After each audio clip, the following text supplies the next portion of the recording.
দেশে বিভিন্ন ধরনের ঋণ চুক্তি, বন্ড, ফ্লোটিং রেট প্রোডাক্ট যেমন ডেরিভেটিভস ও অন্যান্য আর্থিক ভিত্তিতে সুদের হার নির্ধারণে প্রাথমিক নির্দেশক, যা আমরা প্রাইস ইন্ডিকেটর বলি, এই প্রাইস ইন্ডিকেটর হিসেবে ব্যবহার উপযোগী, নির্ভরযোগ্য ও সার্বজনীন গ্রহণযোগ্য বেঞ্চমার্ক রেট নির্ধারণের লক্ষ্যে প্রকৃত লেনদেনের ভিত্তিতে, আমি রিপিট করছি, প্রকৃত লেনদেনের ভিত্তিতে প্রতি কার্য দিবসে বাংলাদেশ ব্যাংক কর্তৃক বা বাংলাদেশ ব্যাংকের ডেট ম্যানেজমেন্ট ডিপার্টমেন্ট কর্তৃক দুটি মানি মার্কেট রেফারেন্স রেট প্রকাশ করা হবে। Bangladesh bank foreign exchange dealer association BAFEDA, আপনারা জানেন যে 2010 সাল থেকে তাদের ডাইবর নামে ঢাকা ইন্টারব্যাংক অফার রেট প্রকাশ করে আসছে, কিন্তু ডাইবরের রেট সমূহ সদস্য প্রতিষ্ঠান কর্তৃক ইনপুট দিতে হয় তাদের তথ্যসমূহ। সেখান থেকে দেখা গেছে বাজারের প্রকৃত অবস্থা প্রতিফলিত না হওয়ার সুযোগ রয়েছে। দুটো কারণের, একটা হচ্ছে শুধুমাত্র সেখানে অফার রেটটা প্রদান করা হয় এবং শুধুমাত্র 10টি ব্যাংক এটার চেয়ে পার্টিসিপেট করে থাকে, কিন্তু আমরা যে মার্কেটে অফার রেটকে অ্যাকসেপ্ট করলো কি করলো না এটাও নিয়মিত হয় না। এবং ব্যাংকগুলো আমরা দেখেছি যে যারা একটা মেম্বার আছে তারাও খুব বেশি রেগুলার এই জিনিসটাকে তারা কার্যকরভাবে ইনপুট দেয় না। সেই টাইম থেকেই আমাদের চিন্তা করা হয়েছে যে দেখা যাচ্ছে যে আমরা যে মানি মার্কেটের প্রকৃত চিত্র ওই জায়গায় আসলে প্রতিফলিত হয় না। তখনই প্রকৃত লেনদেনের ভিত্তিতে, যেখানে কোনো ধরনের ম্যানিপুলেশনের সুযোগ নেই, আমি রিপিট করছি, কোনো ধরনের ম্যানিপুলেশনের সুযোগ নেই, সেইভাবেই আসলে ওই সমস্ত সীমাবদ্ধতা দূর করে আমরা দুটো অফার রেট, দুটো রেট রেফারেন্স রেটের প্রকাশ করার উদ্যোগ নিয়েছি। দুটো কেন? একটা আসবে, দুটো আমি বলেছি যে কোনো জায়গা থেকে হতে পারে। আমাদের মানি মার্কেটের জন্য যেটা সোফরের আদলে বোফর, BOFR, অর্থাৎ বাংলাদেশ ওভারনাইট ফাইন্যান্সিয়াল রেট, এটা হচ্ছে risk free market reference rate. Risk free money market বলতে আমি যেটা বোঝাচ্ছি, আপনারা সাধারণত দেখেন যে আমাদের inter bank repo, not Bangladesh bank, inter ব্যাংকে একটা ব্যাংক আরেকটা ব্যাংকের সাথে যে রেপো করছে সেটা আমাদের সফটওয়্যারের মাধ্যমে করতে হয়। সেই রেপোতে যে ধরনের প্রতিদিন যে রেপোটা হচ্ছে তার ভিত্তিতে এটা হচ্ছে, সেখানে সেখান থেকে আমরা পাচ্ছি হলো বোফর। আর দ্বিতীয়টা যেটাকে আমরা বলছি ডোমর, DOMMR, Dhaka overnight money market rate. এটা আনসিকিউরড মানি মার্কেট রেফারেন্স রেট, অর্থাৎ আমরা যে কল মানি রেট, কল মানিতে যে ট্রানজ্যাকশনগুলো হচ্ছে সেই কল মানি রেটের ট্রানজ্যাকশনগুলোর ভিত্তিতে এটা ওই সমস্ত ডাটার ক্ষেত্রে, মার্কেটে যে ডাটাগুলো আছে সেই ডাটার ক্ষেত্রে এটা আমরা স্বয়ংক্রিয়ভাবে এটা তৈরি হবে। কেন স্বয়ংক্রিয়? কারণ হচ্ছে আমরা যেটা করছি, আমাদের দুটো ডেট ম্যানেজমেন্ট ডিপার্টমেন্টের দুটো প্ল্যাটফর্ম আছে। একটা প্ল্যাটফর্মে হচ্ছে ফাইন্যান্সিয়াল মার্কেট ইনফ্রাস্ট্রাকচার বা FMI প্ল্যাটফর্ম। আপনারা জানেন যে আন্তঃব্যাংক রেপো ট্রানজ্যাকশনগুলো সেখানের মধ্যে প্রত্যেকটা হিট করবে, এছাড়া এখানে এখন কোনো সুযোগ নেই। আর সেখানে তার ভিত্তিতে, সে ডাটার ভিত্তিতেই বোফর অটোমেটিক্যালি ক্যাপচার হয়ে এটা তৈরি হবে।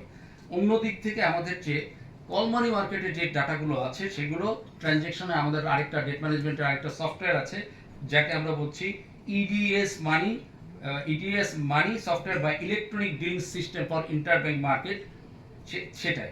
তো সেখানে যে কল মানি যে ট্রানজ্যাকশনগুলো হচ্ছে তার ভিত্তিতে হবে। এখন কথা আছে কল মানি বা ট্রানজ্যাকশনগুলো তো একদিনের হয়, এক সপ্তাহের হয়, 10 দিনের হয়, 15 দিনের হয়, 3 মাসের হয়। আমরা দেখি আসলে কি কাজে কোন টাকা ব্যবহার করা হচ্ছে। আমরা প্রাথমিকভাবে যদি আমরা বোফরের কথা বলি, সেটা হচ্ছে আন্তঃব্যাংক সিকিউরিটি মার্কেট, এবং অপরদিকে আমি বলেছি যে আনসিকিউরিটি মার্কেটের ক্ষেত্রে ডোমো। প্রাথমিকভাবে, আবার বলছি, প্রাথমিকভাবে দৈনিক ভিত্তিতে শুধু ওভারনাইট ও এক সপ্তাহের আমরা বোফর করছি। কেন প্রাথমিকভাবে করছি? আসলে এক সপ্তাহ বা দৈনিকের ভিত্তির বেশি মানে আমরা 1 মাস বা 2 মাসের ক্ষেত্রে দেখা যাচ্ছে সিকিউরিটি মার্কেটে ট্রানজ্যাকশন হয় না। যেহেতু রিপ্রেজেন্টেটিভ ট্রানজ্যাকশন না হওয়ার কারণে এখানে আসলে যে বলেছি প্রথমে যে ম্যানিপুলেশনের সুযোগ নেই, সেই জায়গায় কিছুটা ঝুঁকি থাকে। যখনই এটাকে আসলে আমরা দেখব যে অতিরিক্ত পরিমাণ মানে গ্রহণযোগ্য পরিমাণে ট্রানজ্যাকশন হচ্ছে, তখন আমরা এক সপ্তাহের বেশি যেটা হয় রেটগুলো আমরা নেওয়ার চিন্তা করব। আর দেখা যাচ্ছে বোফরের ক্ষেত্রে ওভারনাইট 3 মাস এবং 1 মাস এবং 3 মাস মেয়াদি হচ্ছে ডোমর, যেটা বলছি আমরা আমাদের এই ডোমরের ক্ষেত্রে যে জিনিসটা হচ্ছে আমরা আমাদের ইন্টারব্যাংক মানি মার্কেট, ট্রেজারি কল মানি মার্কেটের ক্ষেত্রে যেটা আমরা করে থাকি। কল মানি মার্কেট আপনারা জানেন 1 মাস, 1 দিন, 3 মাস, 15 দিন, বিভিন্ন কিছু আমাদের হয়ে থাকে। এই লেনদেনগুলো কিভাবে আমরা করে থাকি, মেকানিজমটা আমরা আমাদের এক্সেলে আমাদের প্রতিনিয়তই ডাটাগুলো অটো ক্যাপচার হয়ে যাবে এবং সেখান থেকে কীভাবে হয় আমরা একটু ছোট প্রেজেন্টেশন আমার ইয়ের পরেই শুনবো। তো সেখানে যেটা আমরা দেখেছি যে আমরা যেখানে সুদের হার বেশি বা কম সকল লেনদেনই আমরা নেব না। আপনারা জানেন যে সফর করার ক্ষেত্রে এটাকে বলে যে আমাদের যে আমরা বলছি ভলিউম ওয়েটেড মিন, যেটাকে বলছি আমরা যে লেনদেনের পরিমাণ ভিত্তিক গড়, এটাকে অস্বাভাবিক লেনদেন যা বা অফ মার্কেট রেট যেটাকে বলি সেটাকে আউটলেয়ার করে মানে 15% অতিরিক্ত উপর দিকে 15% নিচের দিকে আমরা বাদ দিয়ে দিব। সোফরে যেটা আছে 25% করে 25 করে। কেন? তাদের প্রচুর পরিমাণ ট্রানজ্যাকশন আছে, অনেক বেশি আছে, সেন্ট্রাল টেন্ডেন্সি থেকে দূরে সরে যাওয়ার প্রবণতা। আর আমাদের এখানে আসলে সেই রকম টেন্ডেন্সিটা এখনো তৈরি হয়নি।